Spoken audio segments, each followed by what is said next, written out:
Oiê! Sejam muito bem-vindos a mais um episódio do nosso BíbliaCast!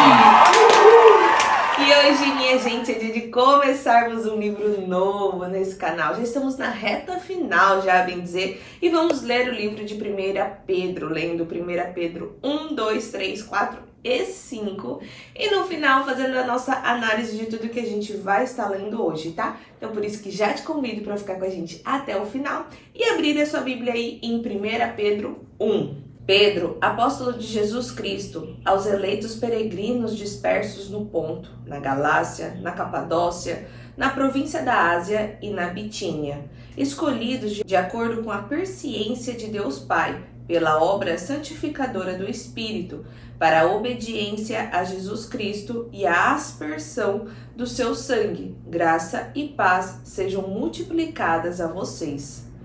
Louvor a Deus por uma esperança viva. Bendito seja o Deus e Pai do nosso Senhor Jesus Cristo. Conforme a sua grande misericórdia, Ele nos regenerou para uma esperança viva, por meio da ressurreição de Jesus Cristo dentre os mortos, para uma herança que jamais poderá perecer, macular-se ou desvanecer. Essa herança está guardada nos céus para vocês, que mediante a fé são protegidos pelo poder de Deus, até chegar à salvação que está prestes a ser revelada no último tempo. Nisso vocês exultarão, ainda que agora, por pouco tempo, devam ser entristecidos por todo tipo de provação.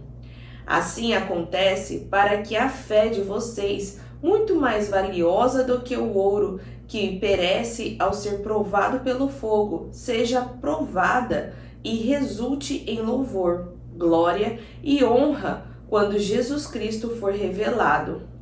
Vocês o amam, apesar de não o terem visto. Mesmo não o vendo agora, creem nele e exultam com alegria indizível e gloriosa, pois receberão o resultado da sua fé, a salvação de vocês. Foi a respeito dessa salvação que os profetas que falaram da graça destinada a vocês investigaram e examinaram, procurando saber o tempo e as circunstâncias para os quais apontava o Espírito de Cristo, que neles estava, quando predisse a vocês os sofrimentos de Cristo e as glórias que se seguiriam a esses sofrimentos. A eles foi revelado que estavam ministrando não para si mesmos, mas para vocês, quando falaram das coisas que agora lhes são anunciadas por meio daqueles que pregaram o Evangelho pelo Espírito Santo, enviado dos céus, coisas que até os anjos anseiam observar. Exortação à santidade. Portanto, estejam com a mente preparada, prontos para agir, mantenham-se alertas e ponham toda a esperança na graça que será dada a vocês quando Jesus Cristo for revelado. Como filhos obedientes, não se deixem moldar pelos maus desejos de antes, quando viviam na ignorância, mas, assim como é santo aquele que os chamou, sejam também santos em toda a sua conduta, pois está escrito: sejam santos, porque eu sou santo. Uma vez que vocês chamam Pai aquele que julga imparcialmente a obra de cada um, vivam com temor durante a jornada terrena de vocês, pois sabem que não foi por meio de coisas perecíveis, como prata ou ouro, que vocês foram redimidos da sua maneira vazia de viver, transmitida por seus antepassados, mas pelo precioso sangue de Cristo, como de um cordeiro sem mancha e sem defeito, conhecido antes da criação do mundo, revelado nestes últimos tempos em favor de vocês. Por meio dele, vocês creem em Deus, que o ressuscitou dentre os mortos e o glorificou, de modo que a fé e a esperança de vocês estão em Deus. Agora que vocês purificaram a sua vida pela obediência à verdade, visando ao amor fraternal e sincero, amem sinceramente uns aos outros, de todo o coração. Vocês foram regenerados, não de uma semente perecível, mas imperecível, por meio da palavra de Deus, viva e permanente. Pois todas as pessoas são como a relva, e toda a sua glória como a flor da relva. A relva murcha e cai a sua flor, mas a palavra do Senhor permanece para sempre. Esta é a palavra que foi anunciada a vocês. 1 Pedro 2. Portanto, livrem-se de toda maldade e de todo engano, hipocrisia, inveja e toda espécie de maledicência. Como crianças recém-nascidas, desejem de coração o leite espiritual puro, para que por meio dele cresçam para a salvação, agora que provaram que o Senhor é bom. A pedra viva e o povo escolhido. À medida que se aproximam dele, a pedra viva, rejeitada pelos homens, mas escolhida por Deus e preciosa para ele, vocês também estão sendo utilizados como pedras vivas na edificação de uma casa espiritual para serem sacerdócio santo, oferecendo sacrifícios espirituais aceitáveis a Deus, por meio de Jesus Cristo. Pois assim é dito na Escritura: Eis que ponho em Sião uma pedra angular, escolhida e preciosa, e aquele que nela confia jamais será envergonhado. Portanto, para vocês, os que creem, esta pedra é preciosa, mas para os que não creem, a pedra que os construtores rejeitaram tornou-se a pedra angular, e pedra de tropeço e rocha que faz cair.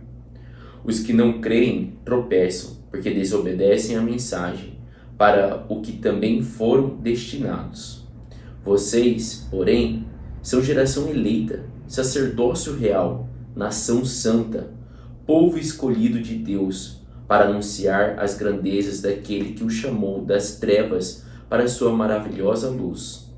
Antes vocês nem sequer eram povo, mas agora são povo de Deus. Não haviam recebido misericórdia, mas agora a receberam. Deveres sociais dos cristãos. Amados, insisto em que, como estrangeiros e peregrinos no mundo, vocês se abstenham dos desejos carnais que guerreiam contra a alma. Vivam entre os pagãos de maneira exemplar para que, mesmo que eles os acusem de praticarem o mal, observem as boas obras que vocês praticam e glorifiquem a Deus no dia da sua intervenção. Por causa do Senhor, sujeitem-se a toda autoridade constituída entre os homens, seja o rei como autoridade suprema, seja os governantes como por ele enviados para punir os que praticam o mal e honrar os que praticam o bem. Pois é da vontade de Deus que, praticando o bem, vocês silenciem a ignorância dos insensatos. Vivam como pessoas livres, mas não usem a liberdade como desculpa para fazer o mal. Vivam como servos de Deus. Tratem a todos com o devido respeito. Amem os irmãos, temam a Deus e honrem o rei. Escravos, sujeitem-se a seus senhores com todo respeito, não apenas aos bons e amáveis, mas também aos maus. Porque é louvável que, por motivo de sua consciência para com Deus, alguém suporte aflições sofrendo injustamente. Pois, que vantagem há em suportar açoites recebidos por terem cometido o mal? Mas se vocês suportam o sofrimento por terem feito bem, isso é louvável diante de Deus. Para isso vocês foram chamados, pois também Cristo sofreu no lugar de vocês, deixando-lhes exemplo, para que sigam os seus passos. Ele não cometeu pecado algum, e nenhum engano foi encontrado em sua boca. Quando insultado, não revidava. Quando sofria, não fazia ameaças, mas entregava-se àquele que julga com justiça. Ele mesmo levou em seu corpo os nossos pecados sobre o madeiro, a fim de que morrêssemos para os pecados e vivêssemos para a justiça. Por suas feridas vocês foram curados, pois vocês eram como ovelhas desgarradas, mas agora se converteram ao pastor e bispo de suas almas. 1 Pedro 3. Deveres conjugais. Do mesmo modo, mulheres, cada uma de vocês esteja sujeita a seu marido, para que, mesmo se ele rejeitar a palavra, seja ganho sem palavras, pela conduta da esposa, ao observar a conduta pura e respeitosa de vocês. A beleza de vocês não deve estar nos enfeites exteriores, como cabelos trançados e joias de ouro ou roupas finas. Ao contrário, que ela seja algo interior, imperecível, demonstrada em um espírito dócil e tranquilo, o que é de grande valor para Deus. Pois era assim que também costumavam adornar-se as santas mulheres do passado, cuja esperança estava em Deus. Elas se sujeitavam cada uma a seu marido, como Sara, que obedecia a Abraão, ao chamá-lo Senhor. Vocês serão filhas dela se praticarem o bem e não derem lugar ao medo. Maridos, do mesmo modo, sejam sábios no convívio com a sua esposa, tratando-a com honra, como parte mais frágil e coerdeira do dom da graça da vida, de forma que não sejam interrompidas as suas orações, sofrendo por fazer o bem.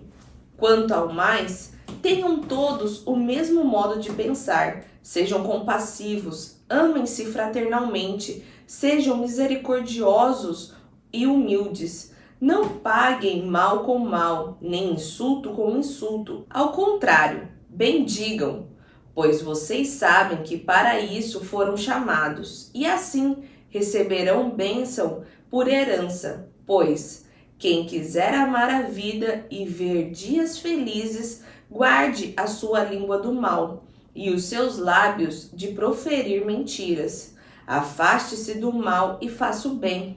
Busque a paz com perseverança, porque os olhos do Senhor estão sobre os justos e os seus ouvidos estão atentos à sua oração.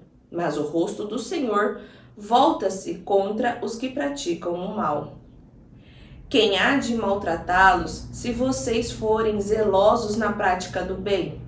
Todavia, mesmo que venham a sofrer porque praticam a justiça, vocês serão bem-aventurados. Não temam aquilo que eles temem, não fiquem amedrontados. Antes, santifiquem Cristo como Senhor no coração de vocês.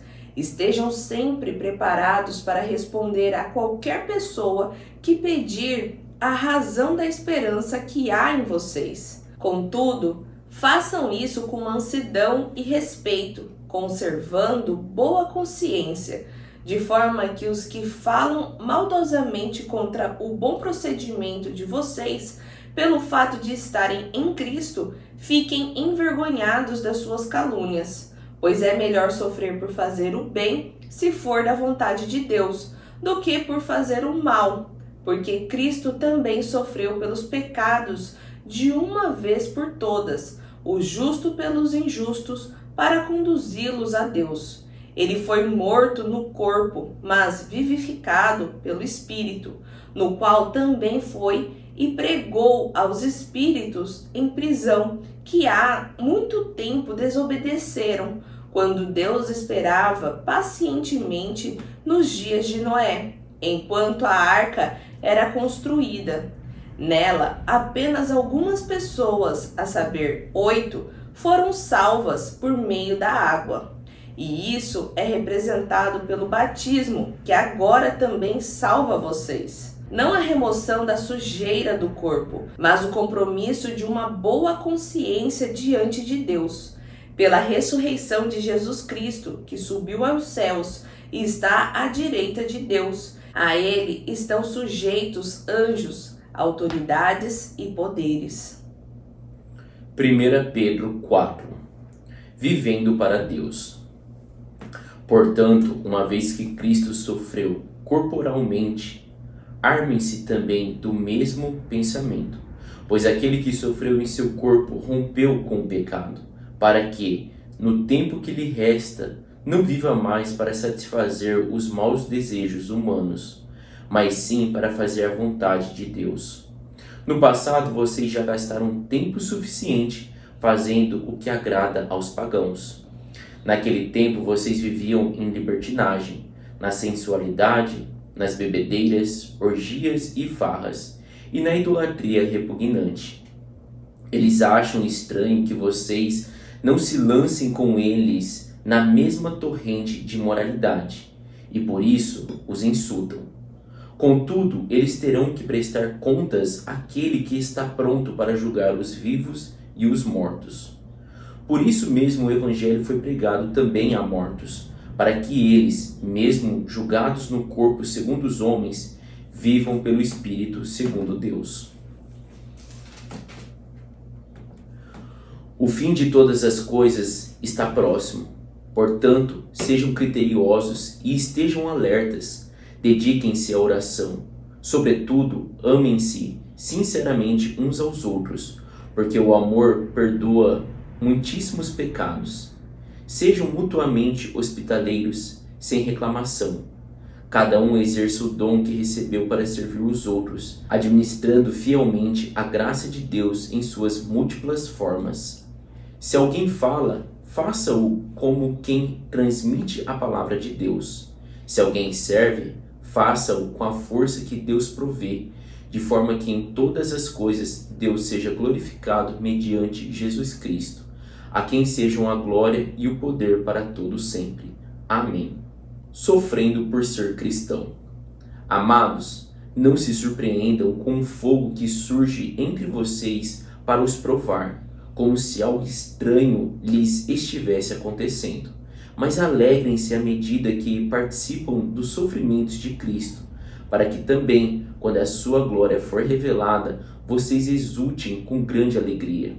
Se vocês são insultados por causa do nome de Cristo, felizes são vocês, pois o Espírito da glória, o Espírito de Deus, repousa sobre vocês. Se algum de vocês sofre, que não seja como assassino, ladrão, criminoso ou como quem se intromete em negócios alheios. Contudo, se sofre como cristão, não se envergonhe, mas glorifique a Deus por meio desse nome. Pois chegou a hora de começar o julgamento pela casa de Deus. E se começa primeiro conosco, qual será o fim daqueles que não obedecem ao Evangelho de Deus? E, se ao justo é difícil ser salvo, que será do ímpio e pecador? Por isso mesmo, aqueles que sofrem de acordo com a vontade de Deus devem confiar sua vida ao seu fiel Criador e praticar o bem. 1 Pedro 5. Exortação aos presbíteros e aos jovens. Portanto, eu, que também sou presbítero, testemunha dos sofrimentos de Cristo e participante da glória que será revelada, peço aos presbíteros entre vocês que pastoreiem o rebanho de Deus que está aos seus cuidados. Olhem por ele, não por obrigação, mas de livre vontade, como Deus quer. Não façam isso por ganância, mas com o desejo de servir. Não hajam como dominadores dos que foram confiados a vocês, mas como exemplos para o rebanho. Quando se manifestar o Supremo Pastor, vocês receberão a imperecível coroa da glória. Da mesma forma, jovens, sujeitem-se aos mais velhos. Sejam todos humildes uns para com os outros, porque Deus se opõe aos orgulhosos, mas concede graça aos humildes. Portanto, humilhem-se debaixo da poderosa mão de Deus, para que ele os exalte no devido tempo. Lancem sobre ele toda a sua ansiedade, porque ele cuida de vocês. Estejam alertas e vigiem. O diabo, o adversário de vocês, ronda como um leão, rugindo e procurando a quem devorar. Resistam-lhe, permanecendo firmes na fé, sabendo que os irmãos que vocês têm em todo o mundo estão passando pelos mesmos sofrimentos. O Deus de toda a graça, que os chamou para a sua glória eterna em Cristo Jesus, depois de vocês terem sofrido por pouco tempo, os restaurará, os confirmará, os fortalecerá e os porá sobre firmes alicerces. A ele seja o poder pelos séculos. Amém. Saudações finais. Com a ajuda de Silvano, a quem considero irmão fiel, escrevi resumidamente, encorajando-os e testemunhando que esta é a verdadeira graça de Deus. Mantenham-se firmes na graça de Deus. Aquela que está na Babilônia, também eleita, envia saudações. E também Marcos, meu filho. Saúdem uns aos outros com beijo de santo amor. Paz a todos vocês que estão em Cristo. Amém. E assim finalizamos mais um livro, né, da Bíblia, que foi o livro de 1 Pedro, né? E o livro de 1 Pedro, gente, para contextualizar aqui, é a primeira carta que nós lemos, né, sem ser uma carta paulina, né, sem ser uma carta enviada por Paulo. Então, tem também 2 Pedro, né, que vamos ler em um outro momento, mas são duas cartas, né, que nós encontramos, né, tem aqui no Novo Testamento, que foi Pedro quem escreveu. Depois também tem as cartas de João, tá, que também tem primeira, segunda e, se não me engano, terceira João.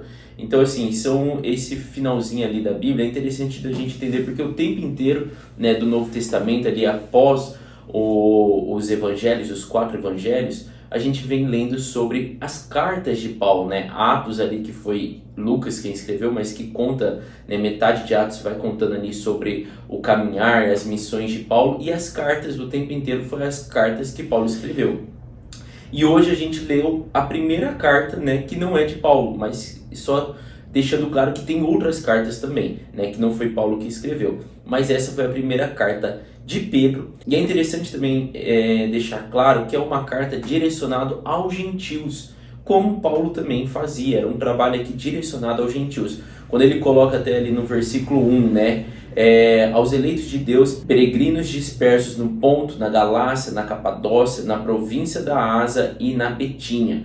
Então, assim, está mostrando aqui quais são o direcionamento, né, dessa carta, quais as pessoas ali que ele está querendo que essa carta chegue, mas são pessoas ali que não são judeus, então, né, deixando claro que não é ali uma carta direcionada para o povo de Jerusalém, para o povo de Israel, mas sim províncias ali onde eram gregos, tá? Então, é isso que é interessante.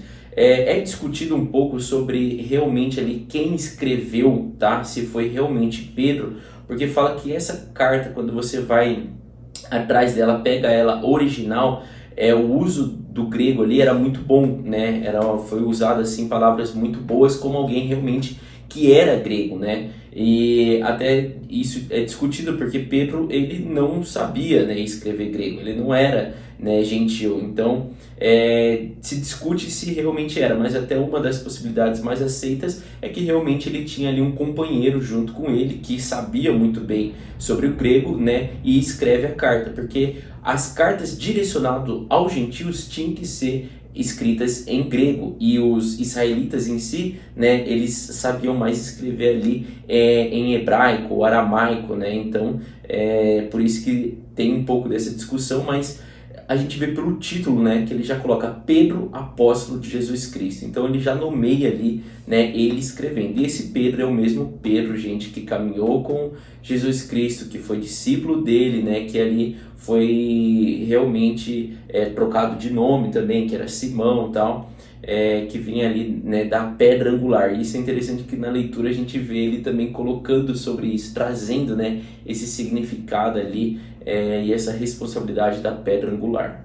Exatamente. E esse Pedro, Simão, igual o Jason falou, também é o mesmo que muitas vezes Paulo escrevia como Cefas, tá, gente? Então, Pedro tem esses 3 nomes que todos se referem à mesma pessoa, tá? Pedro, Simão, Cefas é a mesma pessoa. E aqui, como o Jason também já citou, essa carta, além de ser para os gentios, gente, era para os estrangeiros dispersos, porque eles estavam passando por um momento também que estava tendo muita perseguição, então eles estavam sendo espalhados ali, né, por todas as partes do mundo, não só por estar fazendo a disseminação do evangelho, mas também pelas perseguições, tá? Então essa carta aqui também ele tá exortando isso, né? Tanto é que ele fala nesse segundo tópico sobre o louvor a Deus por uma esperança viva. E essa esperança viva era para realmente para dar esse fervor para essas pessoas que estavam fugindo, porque imagina, eles estavam fazendo bem, pregando sobre Cristo, mas mesmo assim sendo perseguidos até a morte às vezes, né, por conta disso. Então, Pedro aqui, né, tá escrevendo para mostrar assim, gente, continuam, persistam, né? Ele até fala no versículo 6, nisso vocês exultarão, ainda que agora, por pouco tempo, devam ser entristecidos por todo tipo de provação, porque eles estavam sendo perseguidos. E aí ele coloca no versículo 8, vocês o amam, apesar de não terem visto, mesmo não o vendo, agora creem nele e exultam com alegria indizível e gloriosa. Então aqui, gente, nesse tópico, né, lembrando, igual o Jason sempre fala, aqui é uma carta, não foi escrita em tópicos, tá? Foi escrita de forma corrida para todas essas pessoas, todos esses estrangeiros dispersos. Só que aqui do versículo 3 até o versículo 12, ele tá dando essa exortação para essas pessoas para continuarem pregando o evangelho, mesmo apesar de todas as perseguições, de todos os contratempos, de todas as provações, pregue o evangelho. E depois ele vem exortando a santidade, né? Que vai do versículo 13 até lá no versículo 25. E aqui, né, ele tá realmente, o título já diz, né, exortando para que aquelas pessoas sejam santas, né, porque elas são ali a imagem de Cristo. Tanto é que ele usa ali a passagem de Levíticos 19, 20, que foi citado, né, sejam santos porque eu sou santo. Porque seria como se fosse aquele de hoje em dia, gente. Você é um pastor, você é um evangelista, tudo. Você é a imagem da igreja para aquela nova pessoa. Então você não pode ser uma pessoa cheia de libertinagem, imoralidade sexual e falando de Cristo. Você precisa ser exemplo, né, de conduta. Então aqui Pedro está exortando a respeito dessas condutas, sabe? Sejam santos, né? Estejam prontos ali com a mente preparada. Ele até fala no versículo 13, prontos para agir, mantenham-se alertas e ponham toda a esperança na graça que será dada a vocês quando Jesus Cristo for revelado. E ele até cita em algum momento aqui da Bíblia que a gente até leu, falando, e estejam preparados também para quando a pessoa perguntar para vocês a respeito da fé. Então vocês também têm que estar prontos ali para falar por que vocês têm tanta fé assim em Cristo Jesus, né? E isso serve para nós também, né? Porque às vezes as pessoas nos pegam meio desprevenido e falam, tá, mas e por que você crê desse jeito, né? Você nem conhece ele, você nunca viu ele, né? Por que você acredita assim piamente em Cristo Jesus? Então a gente precisa estar preparados, porque muitas das vezes é essa sua resposta que vai converter alguém, que vai trazer essa pessoa para a vida, né? Então, estejamos nós também prontos, né? Exortados na santidade de Cristo Jesus. Exatamente. E quando nós entramos ali no capítulo 2, gente, a gente vê que é uma continuação, né? Tá dentro da mesma parte ali da exortação à santidade. Como a gente já explicou outras vezes, isso é uma carta, é decorrido ali, né? Então, posteriormente foi separado em tópicos. Mas ali ele continua já, reforçando, olha, por causa disso que a senhora acabou de explicar, livrem-se de toda maldade, de todo engano, hipocrisia, né, inveja, de toda espécie de maledicência, trazendo ali sobre as condutas que devemos ter, as condutas santas, né? E depois ele vem trazendo ali uma explicação que é muito interessante, que é sobre a pedra viva. E isso, né, eu acho interessante que Pedro traz, porque realmente era algo que mexia com ele, né? Foi uma questão que teve muito ímpar, né? Só Pedro com Jesus Cristo, falando dele ser uma pedra angular, né? E ele traz essa explicação para o povo também, essa orientação. Olha, vocês são uma pedra viva, né? E ali ele até colocou, à medida que se aproximem dele, a pedra viva, rejeitada pelos homens, né, mas escolhida por Deus, vocês também estão sendo utilizados como pedras vivas na edificação. Então, olha, Cristo foi a pedra viva, Cristo foi a pedra rejeitada pelos homens, mas escolhida por Deus. Da mesma forma, vocês também são pedras vivas, né, utilizadas na edificação de uma casa espiritual. E isso é interessante, gente, porque naquela época, né, as casas eram todas construídas de pedra, não existia tijolo 8 furos, né, não existia tijolo nenhum, enfim, e havia tudo ali as pedras. E havia uma pedra angular, né? Existia um negócio chamado pedra angular, que é muito legal depois de vocês pesquisarem, mas ela tinha que ser uma pedra perfeita, de um tamanho perfeito, que ela ficava na quina da casa, porque é dela, com o tamanho dela, o desenho dela era perfeito para construir a parede de um lado e do outro. Então isso era uma pedra angular.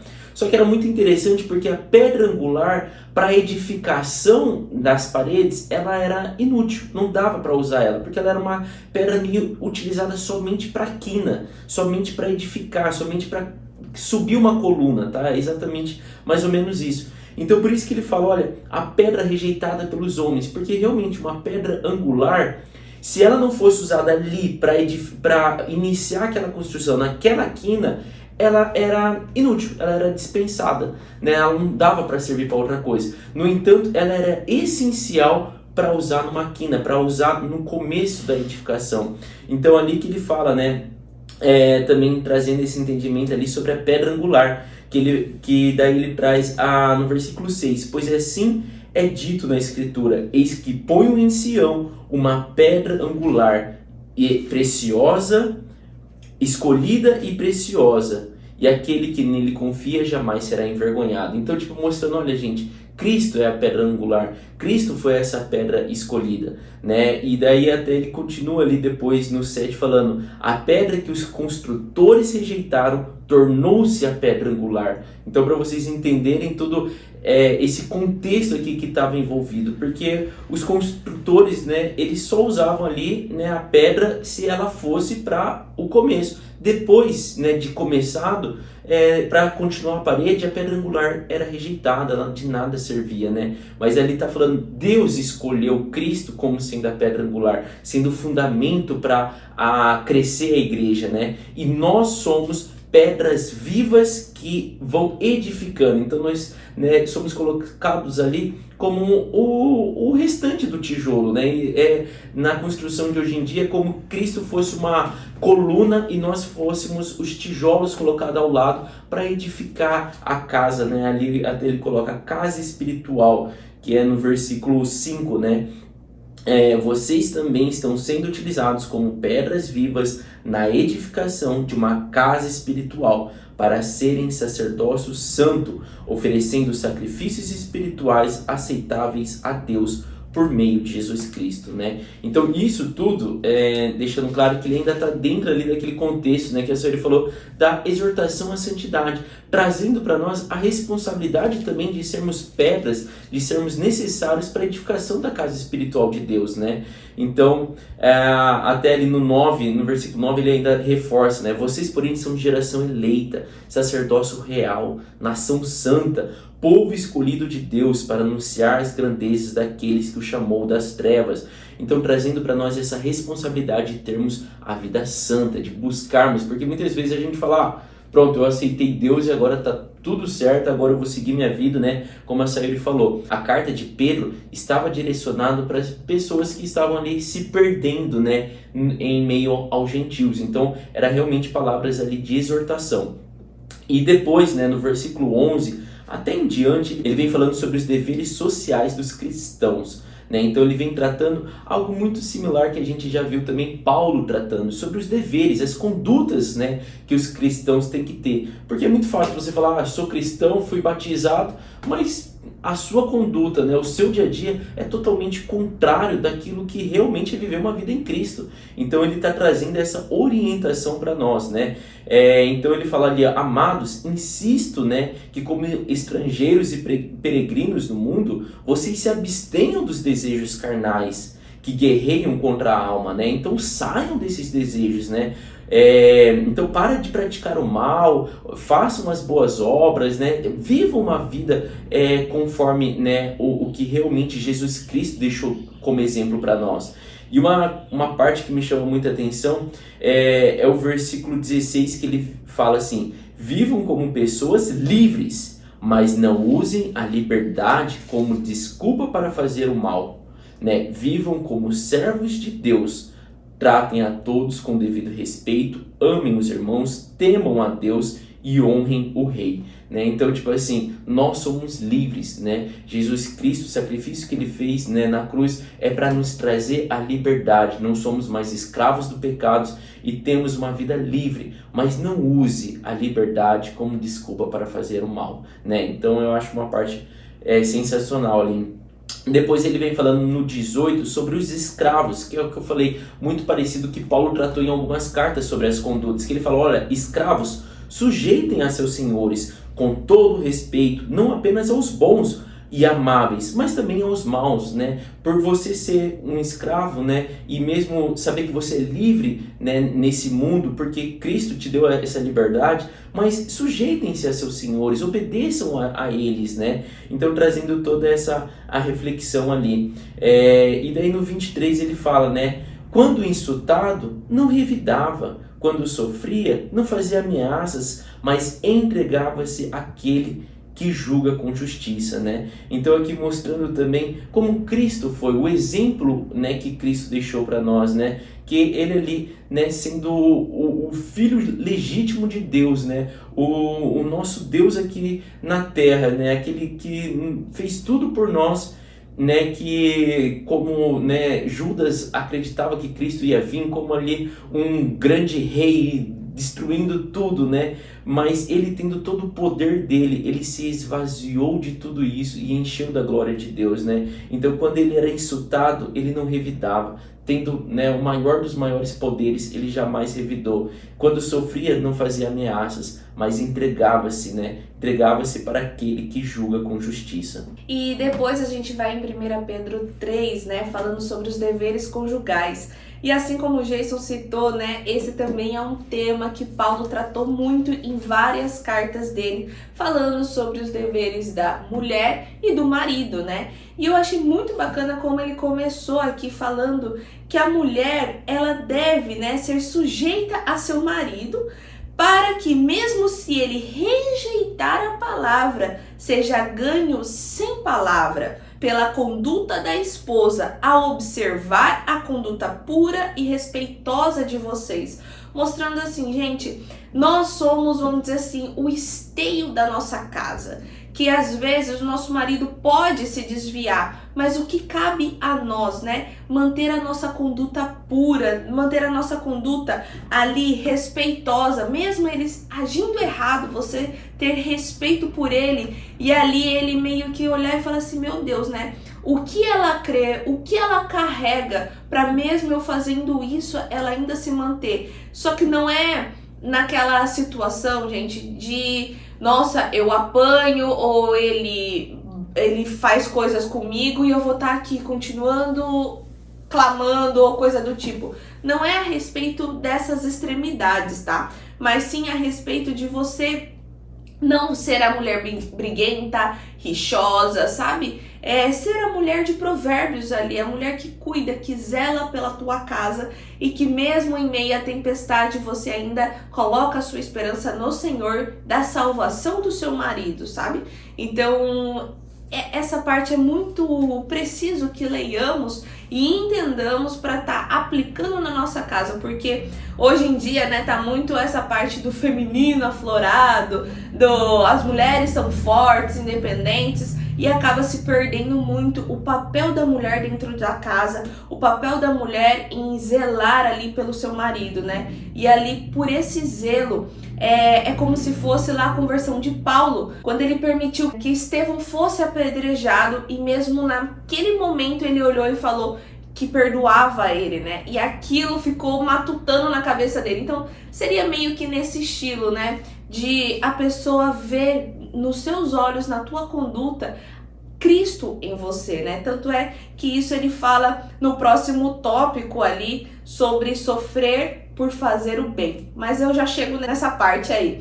E ali ele continua até falando, né? também sobre a beleza da mulher, e essa também é um outro tópico que eu acho muito bacana, porque nos dias de hoje a beleza se perdeu, a beleza se colocou em algo muito externo e muitas vezes perigoso, né? Aonde nós mulheres entramos em cirurgias agressivas, queremos um estereótipo, meu Deus do céu, existe um estereótipo perfeito, aonde todo mundo se moda, fica quase todo mundo igual, com boca igual, com nariz igual, e perde a beleza essencial, né? E aqui Pedro coloca muito forte assim, ó, a beleza ela está interna, né? Ele até coloca no versículo 4, ao contrário, que ela seja algo interior, imperecível. Gente, a harmonização facial é perecível, botox é perecível. Então, o que é imperecível? É o interior, demonstrada em um espírito dócil e tranquilo, o que é de grande valor para Deus. Então, mostrando assim, cara, você não precisa de tanta coisa por fora, né? Ele até fala dos adornos, que antigamente usava as tranças, com fios de ouro e tudo mais, falando, olha, não precisa disso, a tua beleza tá interna, né? Então, pratique isso. E os maridos, cuide da sua esposa, né? Sejam sábios no convívio com a sua esposa, tratando-a com honra, lá no versículo 7, como parte mais frágil e coerdeira do dom da graça da vida. E depois ele vem falando sobre esse sofrer por fazer o bem. E aqui, gente, no versículo 9 ele coloca, não paguem mal com mal, nem insulto com insulto. Ao contrário, bendigam, pois vocês sabem que para isso foram chamados e assim receberão bênção por herança. E aqui entra muito de encontro também com o final do tópico lá do capítulo 1, né? Sobre a exortação ali à santidade. Que a gente tem que sempre lembrar como foi o caminhar de Cristo na Terra, né? Onde ele dava a outra face, né? Se alguém batesse em você em uma face, dê a outra. Faça o bem com um bem, né? Faça o mal com um bem. Seja Cristo, né? Aquebranta aquela pessoa em mostrar a tua pureza, em mostrar a tua generosidade e não em mostrar o quão ríspido você consegue ser mais do que aquela pessoa. Então eu achei bem bacana sobre isso, sofrendo por fazer o bem. Não é a respeito assim, nossa, agora eu vou ser um Zé Coitado, vou deixar todo mundo pisar em mim. Não é a respeito disso, tá? Mas sim a respeito de você não pagar o mal com o mal, de você não ser uma pessoa vingativa, tá? E aí ele até justifica isso, né, falando sobre Cristo no versículo 18, porque Cristo também sofreu pelos pecados de uma vez por todas e justos pelos injustos para conduzi-los a Deus. Ele foi morto no corpo, mas vivificado no espírito, mostrando que Cristo fez o maior dos maiores bens para nós, mesmo nós não merecendo, né? Levando os nossos pecados. Que era um justo, né? Isso que ele coloca, né? Era um justo se sacrificando por Pelos injustos, né? Então, tá dentro desse, né, desse tópico, assim, de alguém fazer o mal, você retribuir com o bem, né? Isso todo mundo às vezes fala, né? Ah, não retribui mal com mal, né? Aquela, às vezes se torna até uma fala popular, né? Mas realmente isso vem, gente, do exemplo que Cristo deixou, né? Ele sendo o maior justo dos justos, né? Como até as pessoas falam assim, cara, nada, nenhum palavrão saiu da boca de Jesus Cristo, nenhuma, sei lá, nenhum pensamento maldoso saiu de Jesus Cristo, né? Muito menos um olhar, né? Exato. Às vezes a gente não fala, mas o olhar, você já fala, o olhar já diz tudo. Isso a gente não... Exatamente. Então ele sendo, né, o mais puro dos puros, né, o mais santo dos santos, né, se humilhou e se sacrificou por todos nós, pecadores, injustos, né, e perdidos. Exatamente. E depois, gente, ele fala sobre também os espíritos em prisão, tá? Que há muito tempo desobedeceram quando Deus esperava pacientemente nos dias de Noé. Esses espíritos de prisão não tem muito aqui a explicação sobre o que isso quer dizer. Até fala aqui no livro de Mateus, em outros livros também dos apóstolos, que quando Cristo, né, foi morto e ressurreto, ele levou, né, deu o acesso também para os espíritos mortos para poder ser julgado, né, e ir ali para a vida eterna junto com ele. Então, mais ou menos é a respeito disso, tá? Mas a gente não vai entrar muito a fundo a respeito sobre esses espíritos em prisão, porque não temos muito embasamento bíblico, tá? E depois ele fala sobre Noé, que ali, enquanto a arca era construída, né, algumas pessoas só, a saber, só 8 pessoas foram salvas por meio da água. E ali depois só veio, vamos dizer assim, degradência, né? Deus tentou regenerar o povo, fazendo a arca, vindo o dilúvio, mas mesmo assim não deu certo. E aqui ele até faz uma assimilação com o batismo, tá? Por ser a água, vamos dizer assim, os únicos que foram salvos pela água foi esses 8 junto com Noé, né? E aí depois ele fala, né, que nós somos salvos por Jesus Cristo quando nós descemos as águas, somos batizados e tudo mais.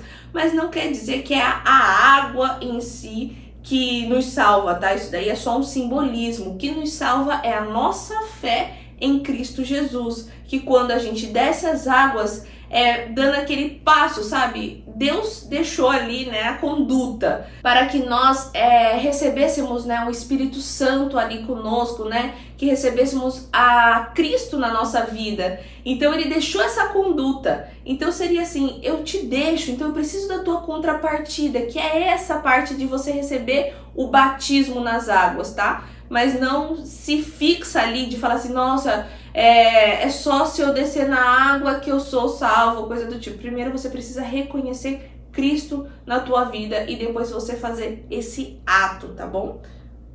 E depois nós fomos ali para o capítulo 4, gente, que fala sobre vivendo para Deus. E é um tópico muito interessante, né, porque é a continuação ali do que a senhora estava falando sobre retribuir, né, o mal com o bem, ter Cristo como exemplo do que Cristo fez. Só que aqui ele entra num outro tópico, usando Cristo também como exemplo, mas falando sobre o sofrimento, né? Então ele fala, ali no comecinho fala, portanto, uma vez que Cristo sofreu corporalmente, armem-se também do mesmo pensamento, pois aquele que sofreu em seu corpo rompeu com o pecado, para que no tempo que lhe resta não viva mais para satisfazer os maus desejos humanos, mas sim para fazer a vontade de Deus. Então aqui, gente, o que Pedro está trazendo para nós é uma consciência, né, que é o que ele está colocando ali, né, no comecinho. Armem-se também do mesmo pensamento. Então, assim, está trazendo uma consciência para a gente, para que a gente reflita de que por nós sermos cristãos, nós muitas vezes achamos que a nossa vida, né, tem que ser maravilhosa, que tudo tem que dar certo, que nada vai acontecer de ruim, que a gente não tem que passar por sofrimento, que a gente não tem que se doer, né, ou se doar pelo outro, que nós não devemos servir ninguém, né, porque nós somos agora reis, né, a gente, sei lá, isso né, e eu não estou julgando aqui ninguém, porque muitas vezes isso passa com nós também, é uma coisa meio que humana de cada um, de achar que por nós estarmos vivendo uma vida com Cristo, né, agora nós estamos já na glória, na plenitude, né, e tudo que a gente deseja acontece. Mas que Pedro aqui está trazendo é o contrário, trazendo uma reflexão e um pensamento de que, olha, se arme também que Cristo sofreu corporalmente, e isso também nós podemos passar, né? Deus pode ser que nos chame para sofrer corporalmente pelos outros, né? Então se prepare com esse pensamento, né? Se arme com isso. Até depois ele trouxe ali, né, no versículo 3, no passado vocês já gastaram tempo suficiente fazendo o que agrada aos pagãos,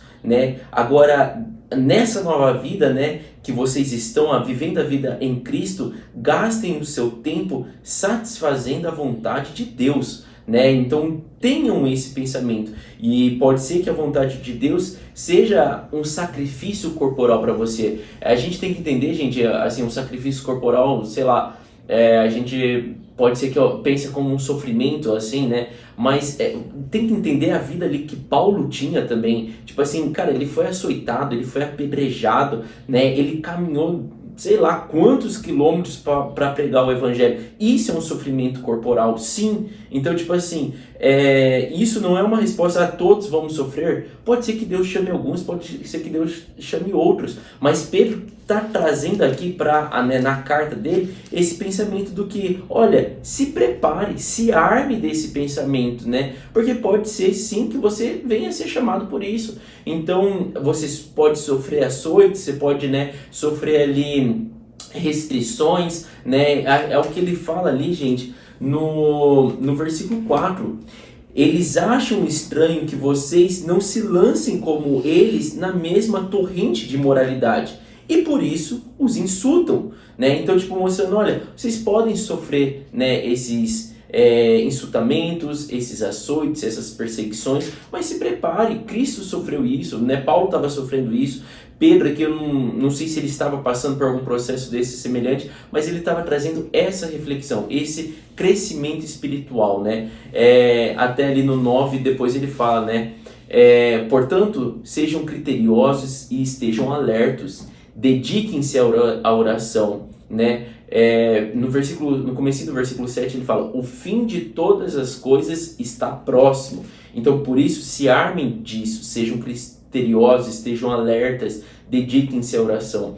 Então isso daqui é uma coisa muito interessante também que eu gosto de ressaltar, que essa carta foi escrita em torno de 60 anos depois de Cristo, e para eles o fim dos tempos já estava próximo, né? Então a gente já passou, gente, 2000 anos depois disso, né? Então existem ainda muitos alertas do tipo, olha, o fim dos tempos está próximo, o fim dos tempos está próximo. Então assim, para eles isso já estava acontecendo também, e para nós é a mesma coisa, né? A gente não sabe o dia de amanhã, mas estejam, né? Sejam criteriosos, estejam alertas, né? Estejam necessitando, querendo realmente viver a vontade de Deus para a vida de vocês, né? Daí ele até traz, sobretudo, amem-se sinceramente uns aos outros, porque o amor perdoa muitíssimos pecados, né? Sempre, gente, o maior dos maiores leis, né, que Paulo traz, que Pedro traz, é sobre o amor uns aos outros, né? Então ele está falando assim, olha, o fim das coisas está próximo, né? Olha, sejam criteriosos, estejam em alarme e lembre-se, sobretudo, né, amar uns aos outros, amem-se, né, guarde esse amor. E depois ele vem falando ali, né, sobre sofrendo por ser cristão, né, que está dentro desse mesmo, né, contexto, ali é a continuação da carta, que ele até fala, amados, não se surpreendam com o fogo que surge entre vocês para os provar, como se algo estranho lhes estivesse acontecendo, mas alegrem-se à medida que participam do sofrimento de Cristo, para que também, quando a sua glória for revelada, vocês exultem com grande alegria. Então, trazendo esse entendimento, né, de realmente passar por uma dificuldade, gente, não é estranho, não fica, meu Deus, será que é porque eu não dei o dízimo? Será que é porque eu, né, sei lá, tô desviado, tô fazendo alguma coisa errada, né? Então, tipo assim, se você tá caminhando com Cristo, se você tá tendo intimidade, né, com Cristo, se você realmente ali tá tendo, né, uma história com Cristo, né? Você está se entregando realmente e algumas coisas estranhas estão acontecendo, né? Como ele colocou ali, né? Um fogo surge entre vocês para provar, como algo estranho lhe tivesse acontecendo.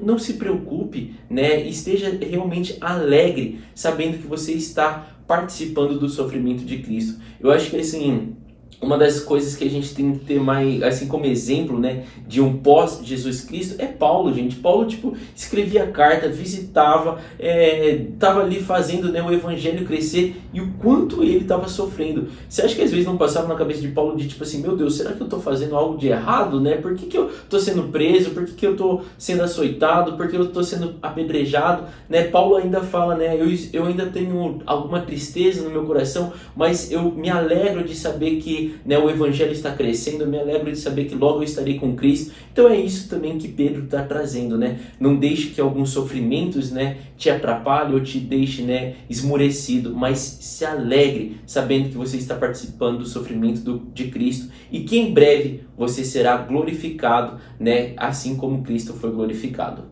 E ele continua nessa mesma linha de raciocínio aí, entrando em 1 Pedro 5, né? Que ele exorta os presbíteros e os jovens. E esses presbíteros, gente, em algumas bíblias também são chamados de anciãos, tá? E esses eram oficiais da igreja que supervisionavam, protegiam, disciplinavam, instruíam e aconselhavam os outros crentes. Então seria, vamos dizer, hoje em dia, os pastores, os presbíteros ali mesmo, sabe? Aquelas pessoas que ficam na igreja aconselhando, orientando e tudo mais. Líderes, né, em geral, né? Líderes de célula, enfim, líderes de classe de ensino, essas coisas. Exatamente. E ali Pedro, né, se colocava nessa posição também, que ele também era um presbítero e uma testemunha dos sofrimentos de Cristo, né? Ele era um presbítero que viveu junto com Cristo, então ele tinha ali um peso um pouco maior. E aqui ele exorta, né, sobre o pastoreio dos crentes, né? Os crentes é aqueles que creem em Cristo Jesus, tá? E ele coloca no versículo 2: pastoreiem o rebanho de Deus que está aos seus cuidados. Olhem por ele, não por obrigação, mas de livre vontade, como Deus quer. Não façam isso por ganância, mas com o desejo de servir. E isso serve muito para os dias de hoje também, gente.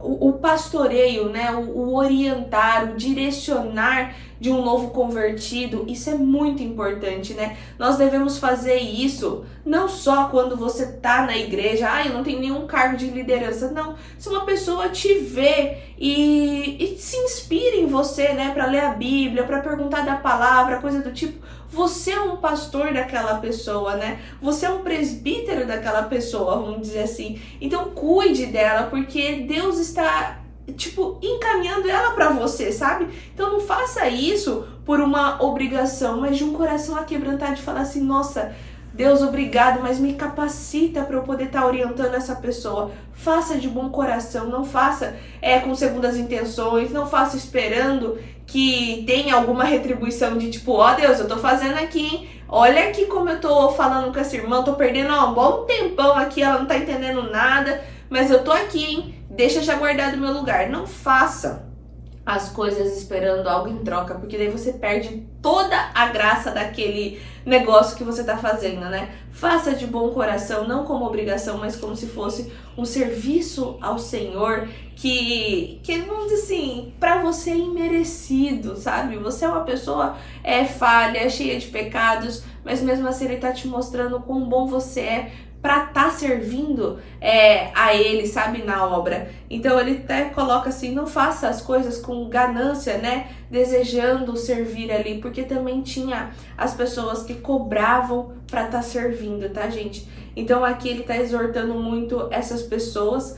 E ele também fala para os jovens, né, no versículo 5, da mesma forma, jovens, sujeitem-se aos mais velhos, sejam todos humildes um para com os outros, porque Deus se opõe aos orgulhosos, não concede graça aos humildes. Isso tá lá em Provérbios 3. Então a gente também tem que observar muito, não só os jovens, aqueles adolescentes, tá? Jovens também servem para nós do caminhar mesmo. Então jovem aqui no caminhar, cuida para não ser orgulhoso, respeite o mais velho ali, por mais que a outra pessoa também seja mais nova que você, mas ela tá ensinando alguma coisa, também se sujeite, respeite, tá? Tenha respeito mútuo, a partir do pressuposto de que um ama o outro, né? Igual o Jason falou, sobre todos os mandamentos, né? Amai uns aos outros, tá? E depois ele coloca no 7, lancem sobre ele toda a sua ansiedade, porque ele cuida de vocês, né? Então, porque ali eles estavam passando ali por perseguições também, né? Como eu já citei. Então, se você tá ansioso, você tá fazendo o que é bem pra Deus, né? Fica tranquilo, né? Lança sobre ele a sua aflição, que ele vai estar cuidando de você. Ele sabe de todas as coisas. E depois ele faz a saudação final ali, né? Como Paulo também fez nas cartas dele, Pedro também faz aqui. Não é que um tá copiando o outro, gente. Tanto é que um tava em um lugar, outro tava em outro. Mas aqui a gente vê uma afirmação de uma conduta boa, né? Uma conduta bonita. E aqui ele fala que Silvano, né? Ou em outras bíblias, Silas, né? É a mesma pessoa. Tava com ele. Ele é testemunha de que Deus tem a verdadeira graça, né? e manda saudações para outras pessoas que tá na Babilônia. Marcos, meu filho, né? Saúdem uns aos outros com beijo santo de amor, tá? E aqui ele finaliza a carta dele, né? Paz a todos vocês que estão em Cristo Jesus, né? E é interessante só de ressaltar aqui, gente, como nos finais das cartas, tanto de Paulo como Pedro, é ressaltado o nome de Marcos, né? Porque a gente vê o Evangelho de Marcos, né? É ali onde consta, né, Marcos, e fala, cara, mas quem que foi Marcos, né? Ele não foi um discípulo, ele não foi Paulo, não foi Pedro, quem que é Marcos? Mas a gente vê nos finais das cartas ali sempre comentando sobre esse Marcos, e Marcos é o mesmo que Paulo também comenta, né, no final das cartas sobre Marcos sendo esse sobrinho de Barnabé, que também é constado lá em Atos. Então, assim, é interessante de ressaltar só que esse Marcos, né, mostra para nós que ele estava em convívio com Paulo, com Pedro, ele estava em busca da palavra de Deus, né, e é por isso até que ele é ali um dos 4 evangelhos, né, então, tipo assim, eu acho muito interessante de ver, assim, que ele é ressaltado nos finais das cartas, mostrando que ele estava ali sempre buscando, né, conhecer mais da palavra, e ele, gente, era um jovem, né, então até o final ali da carta de Pedro, né, falando sobre os jovens, né, Marcos era um desses, como Lucas foi, assim, de, olha, quero me aprofundar, quero conhecer mais, e é ele que escreve, né, ali o Evangelho de Marcos. Exatamente. E só voltando um pouquinho, gente, nesse tópico dele tá falando ali sobre a exortação aos presbíteros e aos jovens, ele também fala para eles vigiarem sobre o diabo, tá? E isso serve também para nós nos dias de hoje. Ele fala ali no versículo 8: estejam alertas e vigiem, o diabo, o adversário de vocês, ronda como um leão, rugindo e procurando a quem devorar. Resistam-lhe, permanecendo firmes na fé, sabendo que os irmãos que vocês têm em todo o mundo estão passando pelos mesmos sofrimentos. E falando novamente, né, naquele tempo não tinha WhatsApp, não tinha Instagram, não tinha nada para saber como que o outro irmão estava. Então aqui Pedro está exortando também para falar assim, olha, sigam firmes, que o que vocês estão passando aí, outros estão passando também, mas o diabo tá rondando. Então permaneçam firmes na fé de vocês, né? E isso serve para nós também, né? Esse trabalho é interminável, nós precisamos permanecer firmes, sempre sabendo que os fins dos tempos já está chegando. Chega para qualquer pessoa, fala assim que o fim do tempo é quando, vamos dizer, uma pessoa morre, ali chegou o fim do tempo para aquela pessoa. Então vocês têm que estar trabalhando como se você já fosse, você precisa estar ali a serviço de Deus, tá? E eu acho que é isso que temos para compartilhar com vocês, espero que tenha feito sentido. Já te convido para estar curtindo esse vídeo, se inscrevendo no nosso canal e ativando seu sininho para estar conosco nos próximos episódios. Beijo, tchau!